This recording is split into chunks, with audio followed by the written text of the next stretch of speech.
백천간두진일보가 아니면 안 될 일이었다. 마음을 밝히지 못한 채 오늘 호흡이 끊긴다면 이 몸뚱아리는 어디로 갈 것인가? 오래전 임재선사가 말했다. 우물쭈물 나를 헛되이 보내지 마라.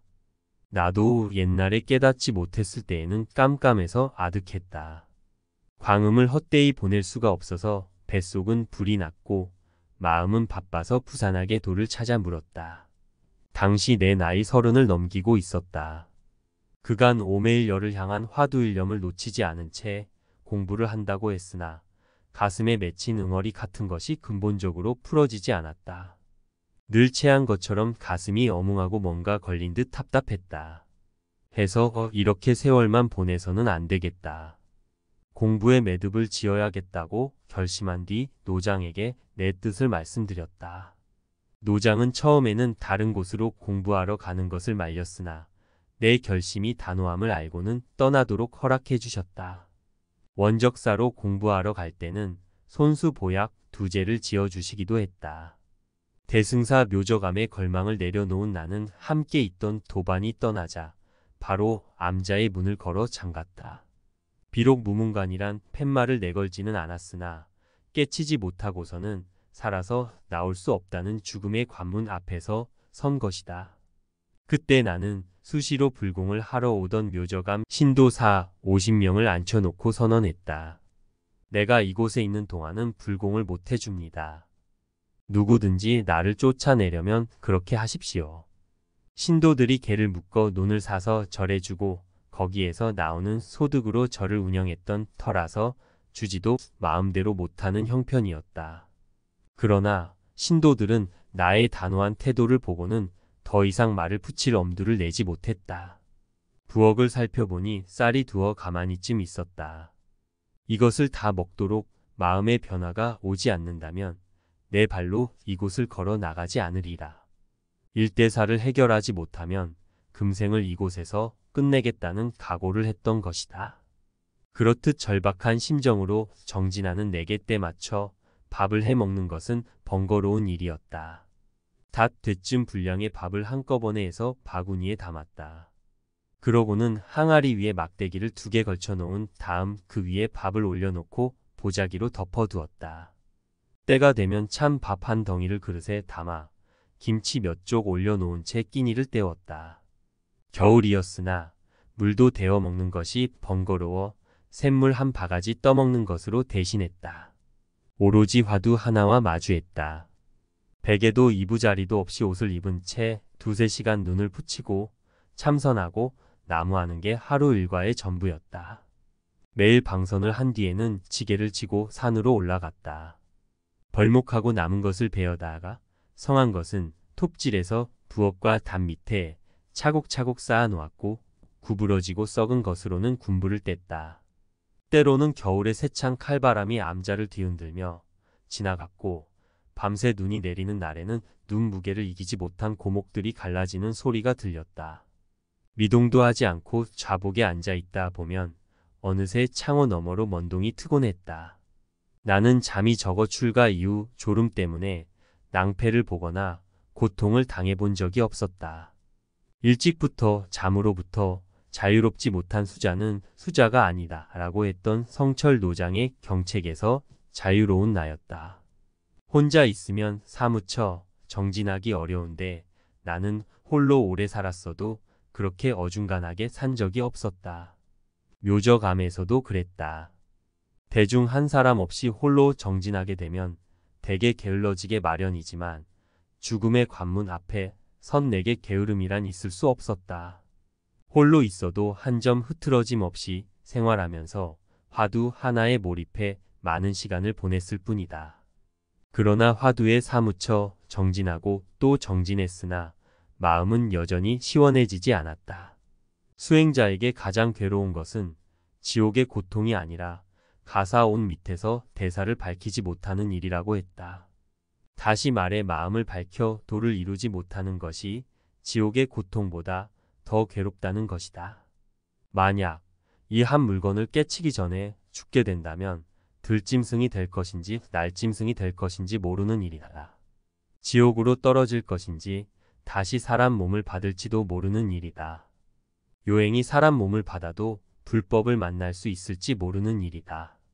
불법을 만난다고 해도 최고의 길인 참선 공부를 하게 되는지 알 수 없는 노릇이다. 이러한 생각이 일어나 묘저감에서 많이 울었다. 마음을 밝히지 못하고 죽으면 법전이란 존재를 태평양 한가운데 어디 가서 찾을 수 있단 말인가. 참으로 망망한 일이었다.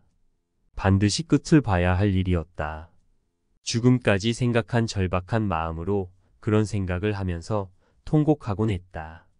공부하는 수자에게 공부의 진척이 느껴지지 않는다는 것은 죽음보다 더한 고통이었다. 마음을 밝히지 못한 채 오늘 호흡이 끊긴다면 이 몸뚱아리는 어디로 갈 것인가?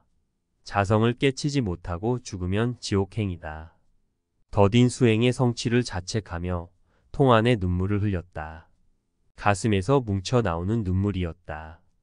선요로 잘 알려진 원나라의 고봉 스님은 이만의 용수산에서 9년간 살면서 쌀이를 엮어 조그마한 암자를 만들고 사시사철 누더기 한 벌로만 지냈다. 뒷날 천목산 서암의 바위 동굴 속에서 세로는 한 발 남짓, 가로로는 그 절반인 배 모양의 조그마한 방을 꾸미고 현판을 사관이라고 써 붙였다. 위에서는 빗물이 새고 바닥은 축축했으며 비바람이 몰아쳤다. 공약물은 물론 모든 사람의 왕래를 끊고 의복과 쓸 것까지도 물리치면서 몸을 씻지 않고 수염도 깎지 않았다. 깨진 항아리를 소투로 삼아 이틀에 한 끼만 먹고 지내면서도 편안하게 여겼다. 동굴은 사다리가 없으면 오르지 못하게 되므로 사다리를 치워버리고서 모든 인연을 멀리하는 고행을 거친 고봉 스님은 나중에 선요에서 말했다. 화두를 드는 것은 철로 된 밑 빠진 배로 물살을 거슬러 올라가는 것과 같다. 밑 빠진 배에 타고 있으면서 끊임없이 노를 젓지 않으면 물살을 거슬러 가지 못하고 뒤로 밀려 익사하는 것처럼 한순간이라도 망념이 일어나면 공부를 이룰 수 없다는 것이었다.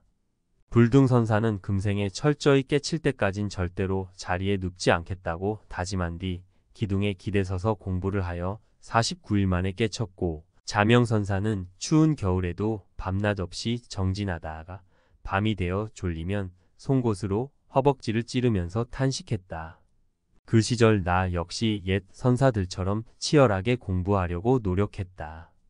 묘저감은 예로부터 지기가 센 곳으로 공부하는 사람들이 3년을 견디지 못하고 나간다는 이야기가 전해지고 있었다. 고려 말에 나홍선사가 21살 때 친구의 죽음을 보고 무상을 느껴 유연선사를 찾아와 출가해서 공부한 곳으로 해방 전후에는 성철 노장과 서암 스님이 함께 머물며 수행했던 곳이기도 하다. 내 나이 20대 후반쯤 울산 성남사 응진전으로 가던 길에 노파들이 부르던 노랫말이 떠올랐다. 청살림 깊은 꼴에 일간톡을 지어놓고 송문을 방계하고 석경을 배회하니 녹양 춘삼월하에 춘풍이 건듯 불어 정전의 백종화는 처처에 피었는데 풍경도 좋거니와 물색이 더욱 좋다. 그 중에 무슨 일이 세상에서 최귀한고.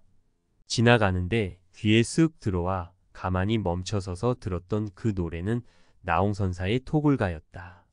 나는 때때로 산에 올라가 나홍 스님이 앉아 참선산매에 들었다는 눈 덮인 바위 안장대를 바라보았다. 말의 안장처럼 생겨서 안장대라고 붙여진 그 바위 밑에 있는 천길 낭떠러지는 바라보기만 해도 나홍 스님이 어떤 심정으로 그곳에 앉아 있었는지 느껴지곤 했다. 잠시라도 졸음으로 인해 몸이 기우뚱하는 날에는 떨어져 죽는 곳이다. 목숨을 내놓지 않으면 그곳에 앉을 수 없는 것이니 공부에 대한 그 절절함에 전율하지 않을 수 없었다. 나홍선사는 공부하는 납자들에게 물었다. 공부가 지극해지면 동정의 틈이 없고 자고 깸이 한결같아서 부딪혀도 흩어지지 않고 움직여도 없어지지 않는다. 마치 개가 기름 끓는 솥을 보고 하루려 해도 하룰 수 없고 포기하려 해도 포기할 수 없는 것과 같으니 그때는 어떻게 해야 하겠는가? 가장 지고한 것은 자신을 버리는 데서 이루어진다. 어차피 참선 공부는 생사를 걸지 않으면 이루어지지 않는다. 백천간두진일보가 아니면 안 될 일이었다. 나는 절박한 마음으로 좌복 위에 앉았다. 세수도 하지 않고 양치도 하지 않은 채였다. 물론 목욕도 하지 않았다. 그릇도 씻지 않았다. 입었던 옷 그대로 몇 달을 지냈다. 내 의식 속엔 이미 더럽다, 깨끗하다라는 생각이 없었다. 아침에 한번 손으로 얼굴을 문지를 뿐 몇 달 동안 씻지 않았다. 그렇게 몇 달이 흐른 어느 날이었다. 한밤중에 윤피람에 살던 몇몇 비구니가 들이닥쳤다. 종소리가 나기에 무슨 일이 일어난 줄 알고 뛰어 올라왔다고 했다. 이미 혼자 살고 있으니 혹 무슨 일이 있으면 종을 칠 테니까 그때는 한번 올라와 보라는 부탁을 해둔 터였다. 그런데 치지도 않은 종소리가 어떻게 윤피람까지 들렸는지 모를 일이었다. 나는 윤피람 스님들이 만들어온 순두부 한 그릇을 비우고 다시 산매에 들었다. 닷 되들이 차관에 하나 가득 순두부를 가지고 묘저감에 올라왔던 비구니들은 곧 윤피람으로 돌아갔다. 한순간처럼 느껴지는 시간들이 얼마나 흘렀는지 모른다. 어느 날 좌복에 앉아있던 나느 순두부가 담겨있는 차관을 보았다. 비로소 순두부를 먹으려고 차관 뚜껑을 열어보았더니 곰팡이가 새카맣게 피어 있었다.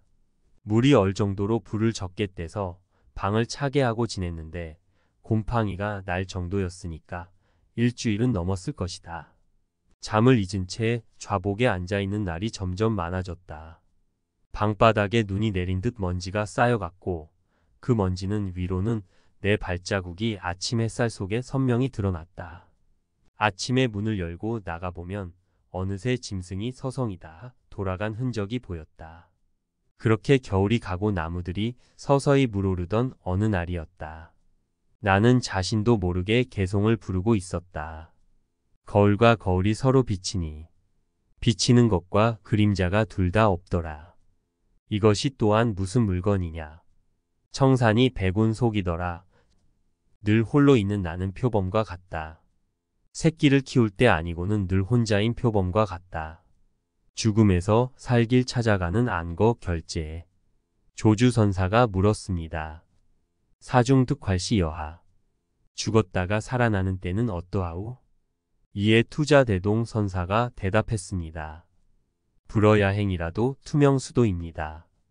야간 통행을 허용하지 않는다고 해도 날이 밝으면 반드시 목적지에 도착해야 합니다. 생이 한편에 얽매여 살을 보지 못하거나 사이 한편에 얽매여 생을 보지 못한다면 이것은 제대로 된 화두를 들고서 결제하는 납자라고 할 수 없을 것입니다. 이러할 경우 살아있는 사람이 아니라 죽은 송장인 까닭입니다. 그렇지만 죽어도 제대로 죽기만 한다면 거기에 또 살 길이 열리는 것이 이 공부 길이기도 합니다. 묶을 끈도 없는데 스스로 묶이며 또 본래 활기찼던 사람이 묶여서 스스로 죽은 사람이 됩니다. 억지로 법도를 만들어서 멀쩡한 화두를 죽은 화두를 만들어 버립니다. 사는 법만 알고 죽는 법을 모른다고 하는 것은 사는 법조차도 죽게 할 것입니다. 한쪽으로 치우친 공부법은 제대로 공부하는 법이 아닙니다. 그런 까닭의 화두를 가지고 살려고 하면 죽을 것이요. 반대로 화두를 쥐고서 죽으려 하면 도리어 살 길이 열릴 것입니다. 결제라고 하는 것은 죽는 가운데 살 길을 찾는 일입니다. 해제 때 돌아다니던 걸음걸이를 죽이고 원숭이처럼 사방으로 내달리는 번뇌를 죽이고 잡으려고 하면 할수록 치성해지는 망상을 죽이는 일입니다. 그런 죽음 속에서도 미꾸라지 같이 도망가는 화두를 챙기면서 살기를 찾는 일입니다. 죽음 속에서 살기를 찾기 위해 우리가 이렇게 결제하고 있다는 사실을 결제 첫날부터 마지막 날까지 항상 명심해 주시기 바랍니다. 사중득활고래해 활중득사인무수. 죽었다가 살아나는 자는 옛날부터 드물었고 살려고 하다가 죽은 자들은 부지기수로다. 종정법전 스님 10여 년 동안 거 결제일.